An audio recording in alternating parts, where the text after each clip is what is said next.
Hello student, आइए आज शुरू करते हैं हम लोग दूसरा हम लोग का जो चैप्टर है समय और अंतरिक्ष की अवधारणा में जहाँ तक पढ़वा दिए थे उससे थोड़ा सा आगे आगे वहाँ से बढ़ते हैं। आगे जाने से पहले एक बार थोड़ा सा हम आपको फिर से समझा देते हैं ताकि आप लोग मिला पाइएगा अगर आप लोग लिखे होंगे तो। शुरू करते हैं। पुस्तक का छठा अध्याय जिसका शीर्षक ब्रह्मांड का निर्माण है, पृथ्वी के निर्माण के बारे में अन्य सितारों की तुलना में देर से होने की जानकारी देता है। पृथ्वी के उद्भव से पहले अश्व, रसभ, अज और कुर्म के उद्भव के साथ सृष्टि को प्रजापति या तो एक तारे या अमूर्त समय के संदर्भ में के तत्वाधान में आगे बढ़ाते देखा जाता है। यहाँ तक हम लोग करवा दिए थे। अब फिर आगे बढ़ते हैं। विद्यानाथ विद्यालंकर का मानना है कि ये सूर्य कोष्ठ में लिखे अश्व, मिथुन कोष्ठ में लिखे रसभ, अजा कोष्ठ में लिखिएगा मकर और कुर्म कोष्ठ में लिखिएगा कछुआ है। पुनः रिपीट कर रहे हैं। विश्वनाथ विद्यालंकर का मानना है कि यह सूर्य कोष्ठ में अश्व, मिथुन कोष्ठ में रसभ, अज कोष्ठ में मकर और कुर्म कोष्ठ में कछुआ है। यह पहचान व्युत्पत्ति संबंधी विचारों द्वारा समर्थित है। यह पहचान व्युत्पत्ति संबंधी विचारों द्वारा समर्थित है। ऋग्वेद और निरुक्त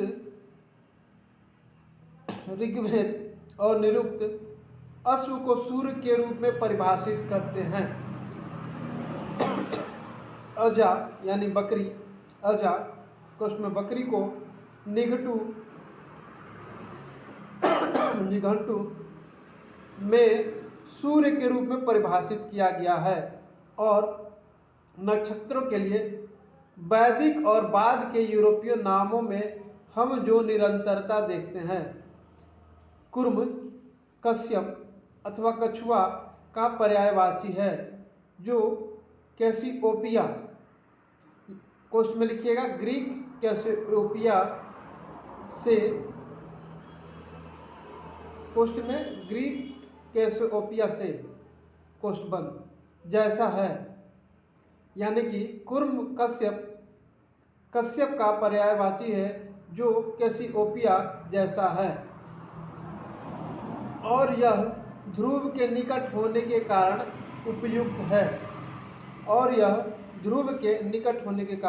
उपयुक्त है। पुराणों के अनुसार ब्रह्मांड का व्यास लगभग 500 बिलियन योजन है। पुराणों के अनुसार ब्रह्मांड का व्यास लगभग 500 मिलियन योजन है। मिलियन लिखिएगा, बिलियन हम गलती से बोल दिए थे, मिलियन योजन है। लेकिन ब्रह्मांड से परे असीमित प्रधानता है, जिसके भीतर अनगिनत अन्य ब्रह्मांड है।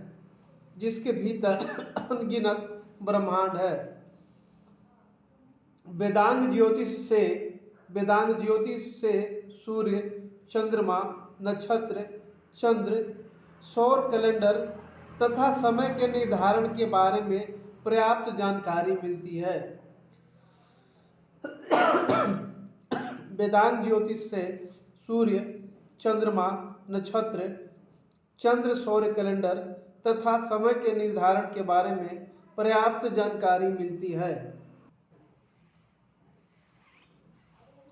यह विभिन्न अनुष्ठानों के प्रयोजन हेतु सूर्य और चंद्र की गति पर नजर रखने के नियमों का विवरण भी प्रदान करता है। यह विभिन्न अनुष्ठानों के प्रयोजन हेतु सूर्य और चंद्रमा की गति पर नजर रखने के नियमों का विवरण भी प्रदान करता है। पैराग्राफ चेंज करके लिखिएगा। ऋग्वेद तथा ब्राह्मण ग्रंथों से जानकारी प्राप्त होती है कि ऋग्वेद तथा ब्राह्मण ग्रंथों से जानकारी प्राप्त होती है कि नक्षत्रों की आकृति, उनके स्वरूप, गुण तथा प्रभावों का ज्ञान भारतीयों ने ज्योतिष के अंतर्गत प्राप्त करना शुरू किया था। आगे लिखिए। 500 ईस्वी तक भारतीय ज्योतिष के सभी सिद्धांत क्रमबद्ध हो चुके थे। 500 ईस्वी तक भारतीय ज्योतिष के सभी सिद्धांत क्रमबद्ध हो चुके थे। व्यास, वशिष्ठ, पराशर, नारद, गर्ग, भृगु और अंगिरस जैसे आचार्यों ने नक्षत्र राशि और ग्रहों की वैज्ञानिक गणना कर ली थी। इसके पश्चात पिंगल, ब्रह्मगुप्त, बोधायन, कणाद, अत्रि, लोमेश, चमन, पतंजलि, भारद्वाज, पुलिस्त ने भारतीय ज्योतिष को क्रमबद्धता और तार्किकता प्रदान करने में महत्वपूर्ण भूमिका का निर्वहन किया। भारतीय ज्योतिष के स्कंध तंत्र, होरा, सिद्धांत यानी कि गणित तथा संहिता 3 हैं। भारतीय ज्योतिष के स्कंध तंत्र, होरा, सिद्धांत तथा गणित 3 हैं। ये स्कंध पंच अर्थात होरा, सिद्धांत, संहिता, प्रश्न और शकुनी 5 अंग के रूप में मिलते हैं। एक बार फिर से इसको देखिएगा, थोड़ा सा डिफिकल्ट वर्ड यूज हो रहा है यहाँ पे। भारतीय ज्योतिष के स्कंध त्रय, होरा, गणित, सिद्धांत तथा संहिता 3 हैं। ये स्कंद पंच अर्थात होरा, सिद्धांत, संहिता, प्रश्न और शकुनी 5 अंग के रूप में मिलते हैं। इन स्कंद त्रय अथवा स्कंद पंच का विवरण निम्नलिखित है।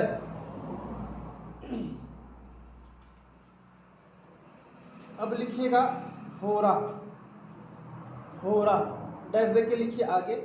इसकी उत्पत्ति अहोरात्रा शब्द से हुई है। होरा, इसकी उत्पत्ति अहोरात्रा शब्द से हुई है। होरा से ग्रहों के तत्कालीन स्थिति के द्वारा प्राणियों के सुख दुख लाभ हानि का ज्ञान होता है। होरा से ग्रहों की तत्कालीन स्थिति के द्वारा प्राणियों के सुख दुख लाभ हानि का ज्ञान होता है। इस शास्त्र के प्रधान रचयिता बराह मिहिर, नारचंद्र, सिद्धसेन, धुंडीराज, केशव आदि हैं। अब है गणित या सिद्धांत। आगे लिखिएगा गणित या सिद्धांत। जिससे ग्रहों की गति, उदय, अस्त, ग्रहण आदि का पता चले उसे सिद्धांत कहा गया है। जिससे ग्रहों की गति, उदय, अस्त, ग्रहण आदि का पता चले उसे सिद्धांत कहा गया है। इसमें प्रमुख ग्रंथ आर्यभट्टीय, ब्रह्मस्फुट सिद्धांत और सिद्धांत शिरोमणि आदि हैं। उसके बाद आगे लिखिए तीसरा में संहिता। संहिता जिसके द्वारा ग्रहों के फल, उल्कापात, संक्रांति, सृष्टि के विषय में ज्ञात हो वह संहिता कहलाता है। इसके प्रमुख ग्रंथ गर्ग संहिता, समास संहिता तथा बृहत संहिता थे। अब लिखिए प्रश्न शास्त्र।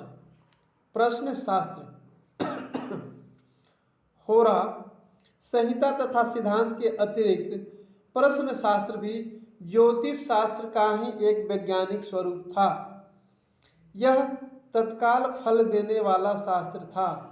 इसके अंतर्गत चर्चा, हाव भाव, चेष्टाओं का भी वैज्ञानिक दृष्टि से विश्लेषण होता है। अब लिखिए उसके बाद पांचवा, शकुनी। इसमें प्रत्येक कार्य के पूर्व में होने वाले शुभ अशुभों का ज्ञान प्राप्त होता है। इसमें प्रत्येक कार्यों के पूर्व में होने वाले शुभाशुभ का ज्ञान प्राप्त होता है। शकुन ग्रंथों से अद्भुत सागर तथा बसंतराज शकुन आदि प्रमुख हैं।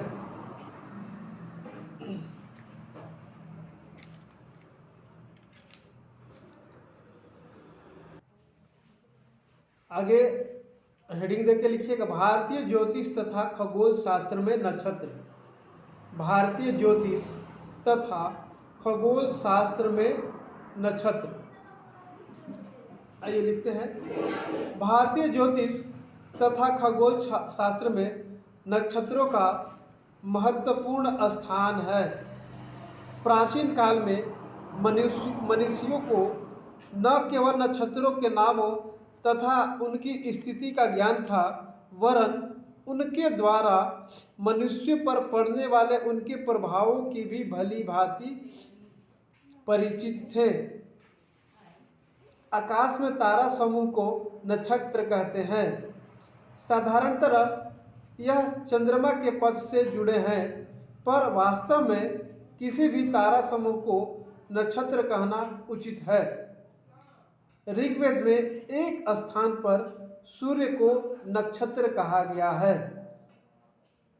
अन्य नक्षत्रों में सप्तऋषि और अगस्त हैं।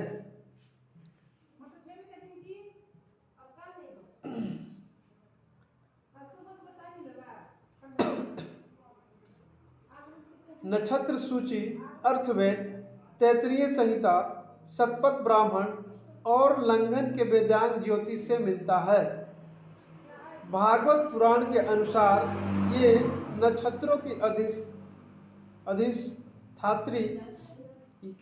अधिष्ठात्री देवियां प्रचेता पुत्र दक्ष की पुत्रियां तथा चंद्रमा की पत्नियां हैं। एक बार फिर से कर रहे हैं, रिपीट। नक्षत्र सूची अर्थवेद, तैत्तिरीय संहिता, शतपथ ब्राह्मण और लगध के वेदांग ज्योतिष में मिलती है। भागवत पुराण के अनुसार ये नक्षत्रों की अधिष्ठात्री अधिष्ठात्री देवियां प्रचेता पुत्र दक्ष की पुत्रियां तथा चंद्रमा की पत्नियां हैं। आज यहीं रहने दे रहे, थोड़ा सा गला बैठा हुआ है ठंड की वजह से। तो अगला क्लास में होगा प्राचीन साहित्य में नक्षत्र। ठीक है, तो बस आज खत्म करते हैं।